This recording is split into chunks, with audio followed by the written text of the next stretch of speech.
I was scrolling through a forum the other day, and I came across this story from a woman who was absolutely convinced she'd finally found the one.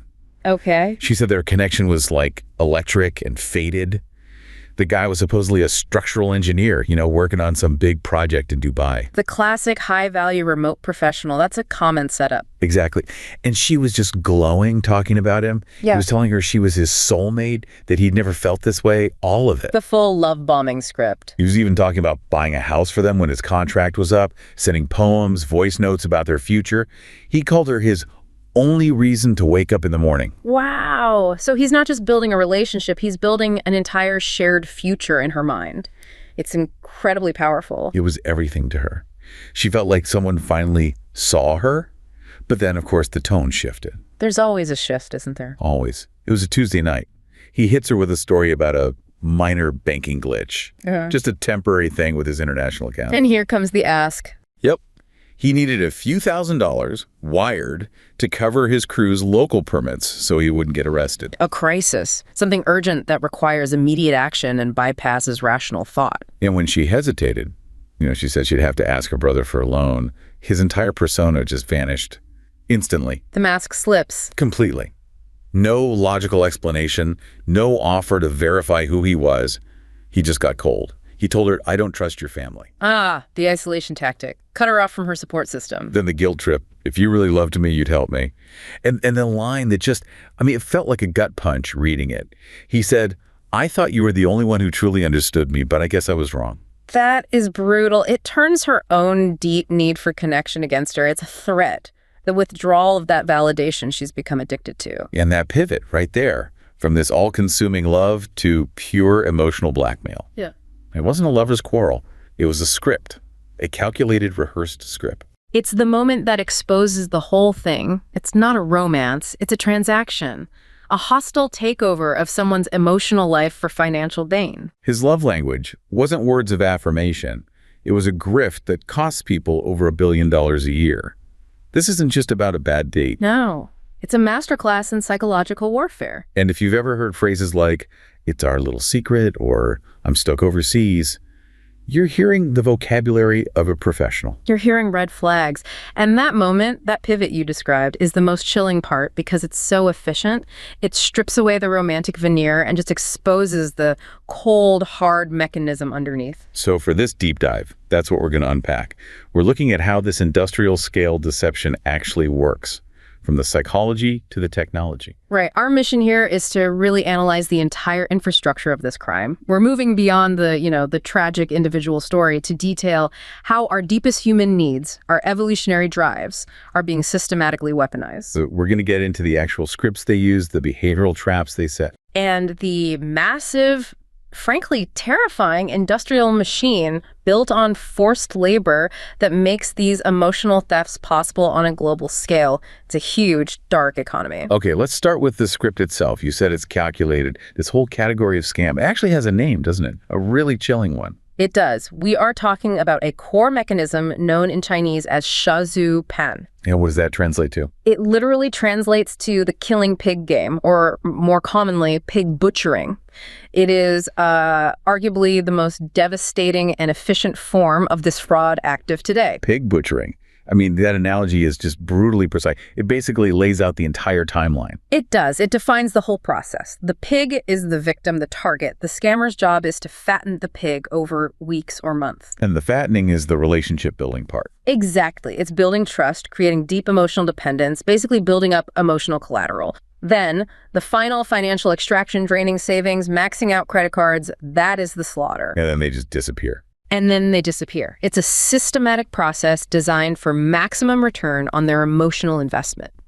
And a crucial point here is that this isn't just a simple romance scam. It's not like the old days where someone just asks you for money for a plane ticket. This is a hybrid. It's a convergence. It blends traditional catfishing, romance fraud, and what's known as a high-yield investment program, or HYIP scam. Okay, so the investment piece is the new dangerous twist. That's what makes shazhou cans so different and so destructive. The integration of a fake investment platform, usually involving cryptocurrency, elevates the crime. It's not just defrauding someone out of a few $1,000s anymore. This is structured, professional financial crime run by organized syndicates. It's a playbook. It is a well-rehearsed playbook designed for maximum psychological penetration and financial extraction. So if it is a playbook, let's break down the structure. The analysis of victim reports, even some leaked documents from these scam centers, shows a pretty rigid 5-stage process. Yeah, that structure is so important to understand because it reveals the intent behind every single message. It's not random. Okay, stage 1, initial contact. What's the goal here? Just find anyone who will respond. The goal is volume. It's about casting the widest possible net. So they'll use dating platforms, social media, or that classic accidental message scam, oops, wrong number. Right, the cute mistake that opens the door. Exactly. And what's interesting is that AI, large language models, are perfect for automating this stage. It's formulaic, it's repetitive, it doesn't need a lot of context, so they can just generate a massive funnel of potential victims for the human scammers to then work on. So the AI does the grunt work, and then once they get a bite, a human takes over for stage 2. Relationship building. The fattening phase. This is where the real work begins for the scammer. It's where the emotional collateral gets established, the communication becomes frequent, it becomes emotionally engaging, all designed to create this feeling of deep, genuine trust. And this is where they deploy the backstory. The oil rig worker, the soldier, the engineer in Dubai. Yes, and that backstory serves 2 key purposes. First, it explains their physical absence. It gives them a ready-made excuse for why they can't meet or video chat.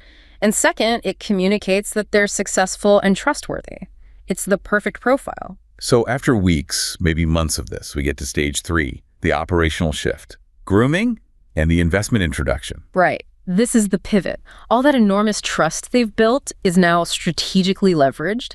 The scammer will casually mention a source of their own, fabricated wealth. Like, oh, I made some great money on the side with this crypto thing my uncle told me about. Exactly that kind of thing. A side business, some insider information. Then they introduce the victim to the fraudulent investment scheme. It's usually a slick-looking but completely fake crypto exchange or investment app. And I bet it looks convincing. Very convincing. They might even use AI to forge some early, subtle financial statements to show their own huge returns and build that credibility. Which leads right into stage 4, financial extraction. This can be a slow drip or one big ask, right? It can be both. Often it starts small, little test deposit on the fake platform, maybe a few $100s. The platform then shows, an amazing return, which builds the victim's confidence and gets them used to the process. It's like habit formation. It is. But then, to get the big money, they fabricate a crisis. The narratives are classic. Frozen accounts, construction permit problems, a sudden medical emergency. The same kind of urgency we saw in the opening story. It's crucial. It creates artificial pressure and gives the victim zero time to think, zero time to consult with family or their bank. They have to act now. And after that, stage 5, the exit, escalation. Yeah, once a major extraction is done, the syndicate decides they either just disappear, cut all contact, the hard exit, or they try to squeeze one last time. And the escalation sounds even more terrifying. It is. We've seen cases where the scammer comes back and says something like, hey, I sent you a package with cash in it, but it's stuck in customs. Then they demand the victim pay huge clearance fees. And if they don't? They threaten the victim with money laundering charges. They leverage the victim's fear and their, financial and emotional exhaustion to get every last dollar. It's pure psychological warfare. The whole thing is built on language. It's not just what they say, but how.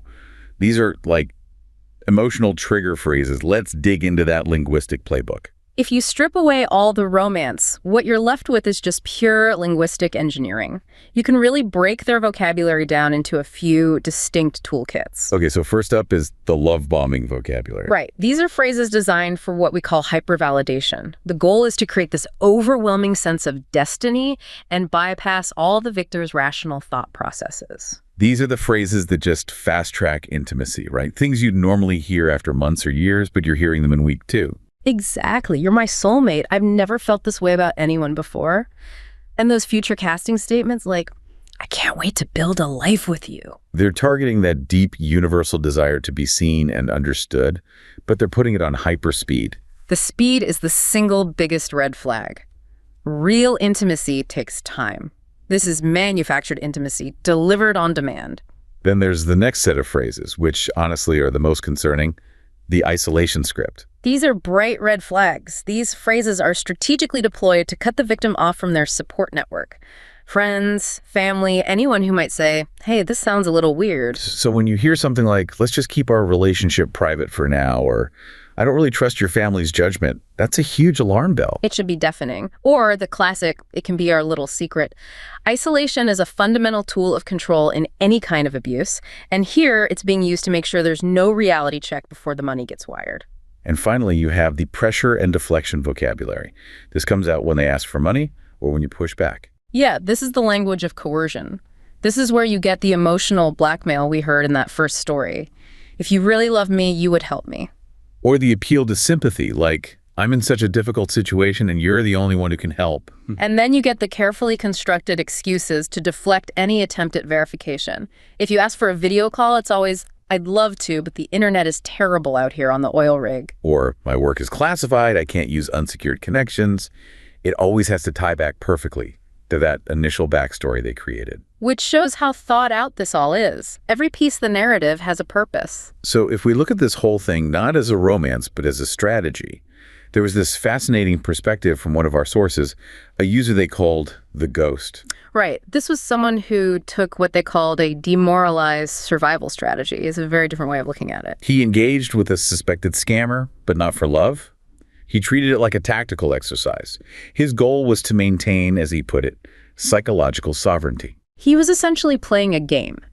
He deliberately stripped away all the romantic language and just analyzed the pure, what he called, predatory game theory that was happening. So he's looking at the patterns, the timing of messages, the way they create that artificial urgency. He's seeing the playbook in real time. And by recognizing the scammer's linguistic engineering for what it was, he essentially vaccinated himself against the emotional manipulation. It's a deeply cynical way to approach a connection, though. It's profoundly cynical, but it's also a highly effective defense. And the painful conclusion might be that, to survive this kind of industrialized deception, you almost have to treat digital affection as a potential threat until it's proven otherwise. Okay, so we've broken down the script. Now we have to look at the other side of this. Why does it work so well? Why are so many people so vulnerable to this kind of deception? Well, it starts with a huge systemic problem. There's a reason they call it the loneliness epidemic. We're more connected than ever technologically, but more isolated socially. That's the paradox. The data is pretty stark. One major study found that 61% of Americans report feeling lonely.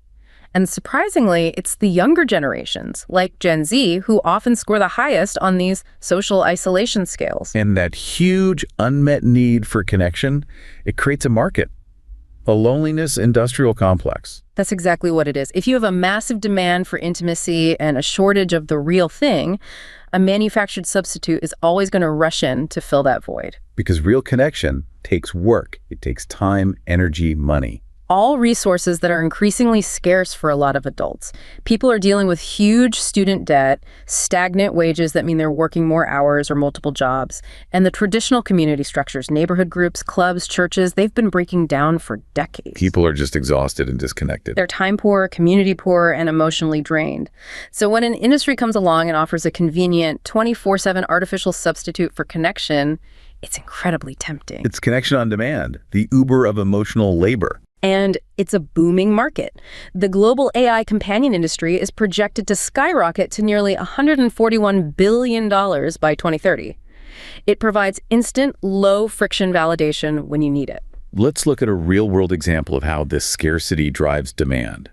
We looked at the story of a young professional in Singapore, a guy named Ken. Ken is a perfect case study. He was working insane hours, like 80-hour weeks. For him, the cost of finding a real relationship in terms of his time and emotional energy was just too high. So the fake girlfriend he met online, who said she was a fashion student in Paris, became the more efficient supplier of intimacy. She filled that need, so when she eventually asked for money for a fabricated graduation project, he sent it. And it's important to understand, he wasn't just paying for her project, he was buying the utility of the feeling she gave him. The feeling of being important to someone, of being connected. Exactly. In a dark way, the manufactured intimacy was psychologically more affordable for him than the raw emotional cost of his loneliness. The lie was a bargain. But this vulnerability, it goes even deeper than just modern economics. It goes right down to our evolutionary wiring. This is what we call the Great Evolutionary Mismatch. We're running Stone Age software on a 5G network. Our brains are just not equipped for this environment. What do you mean by that? Our psychology for choosing a mate was forged over hundreds of thousands of years in a very specific environment. Think small, tight-knit groups. You had a very limited local pool of potential partners. And everyone knew everyone.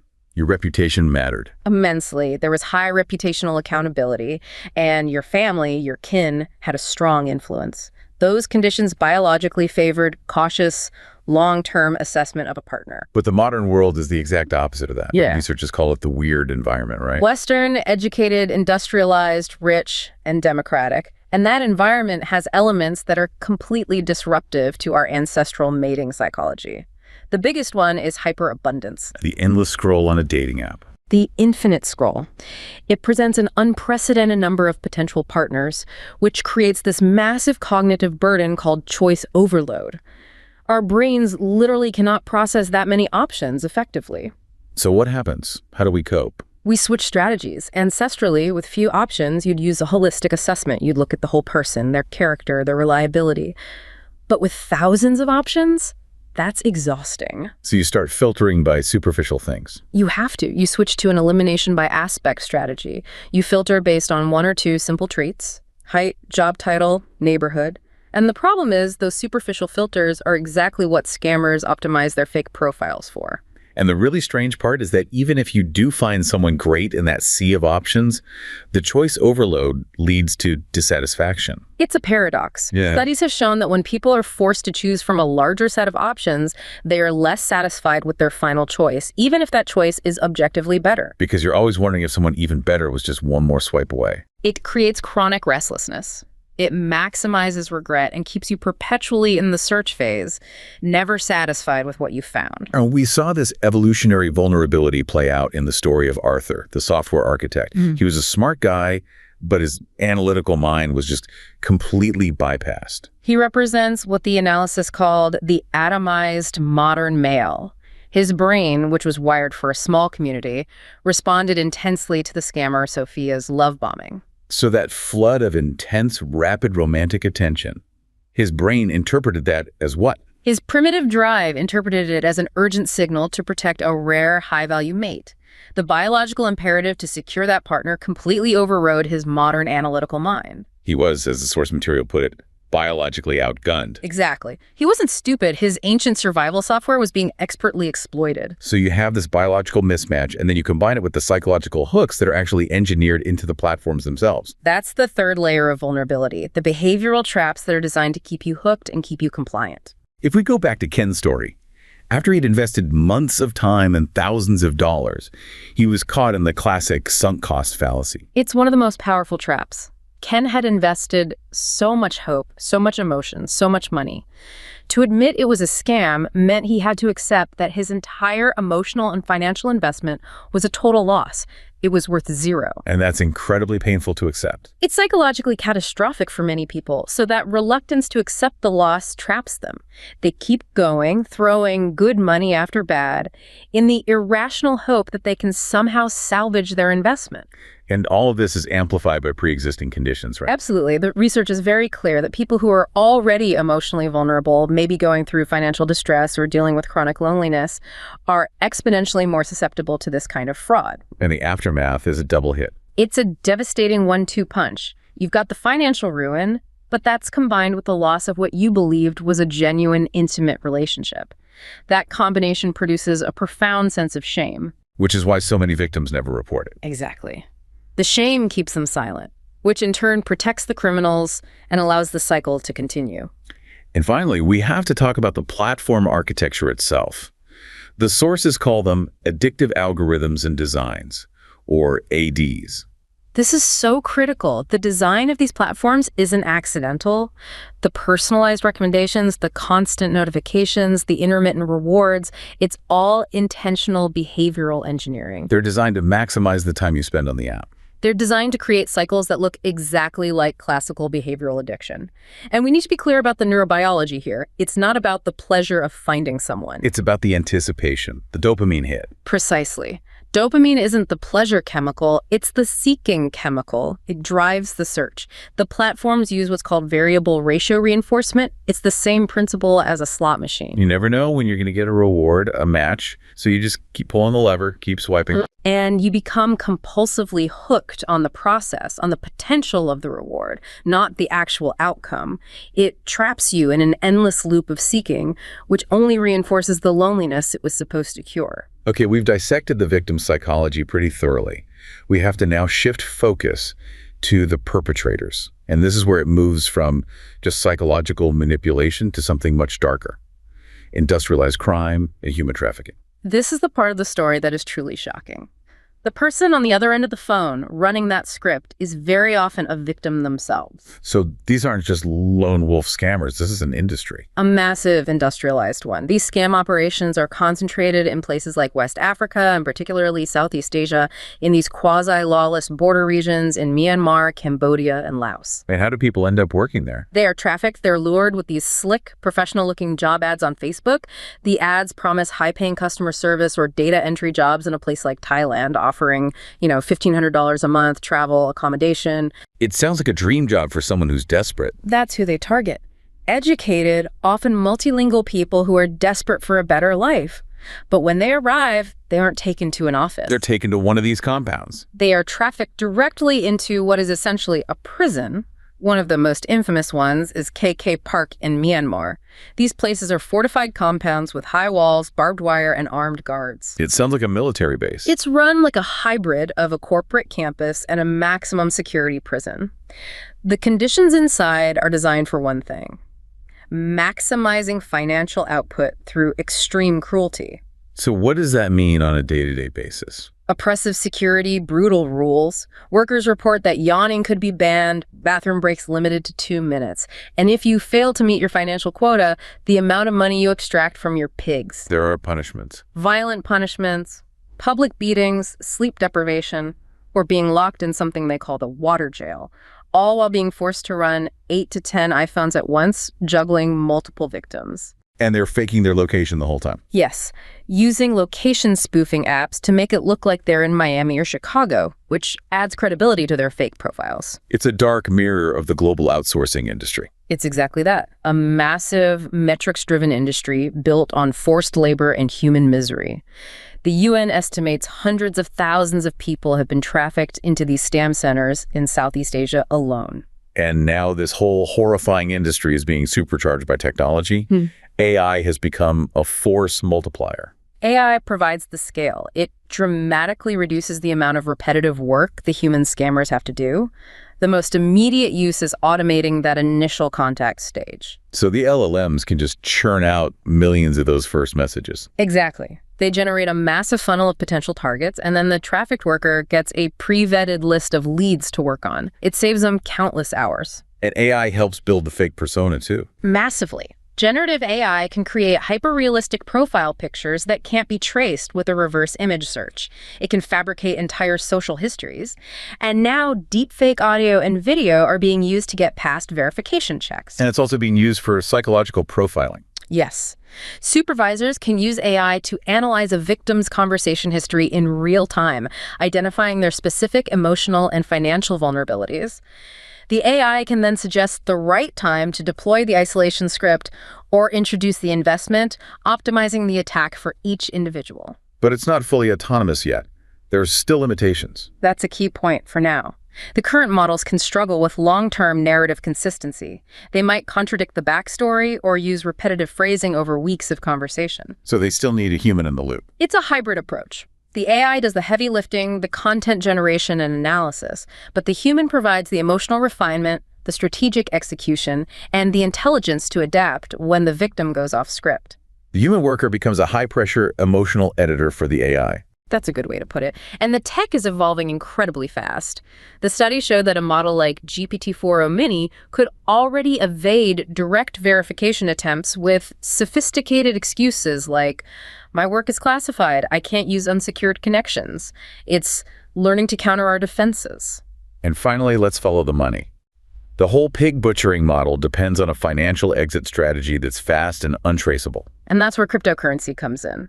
The shift from traceable wire transfers to these complex investment frauds is the biggest financial enabler of the crime. So the scammer gets the victim onto a fake crypto platform. A very convincing one. It will often mimic the look and feel of a real, reputable exchange. They get the victim to make a small deposit, the platform shows a huge fake return, and that convinces them to deposit more and more. And the currency itself makes it easy to launder. It's almost instantaneous. A lot of these scams use stablecoins like Tether or USDT because it's pegged to the US dollar. Yep. Billions of dollars in stolen funds have been tracked moving through these platforms. And for regulators, it's a nightmare to try and control. It's a global pseudonymous ecosystem.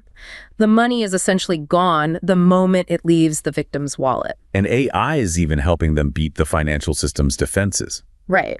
They're using generative AI to forge all the documents you need to open a fraudulent bank account. Fake financial statements, synthetic IDs.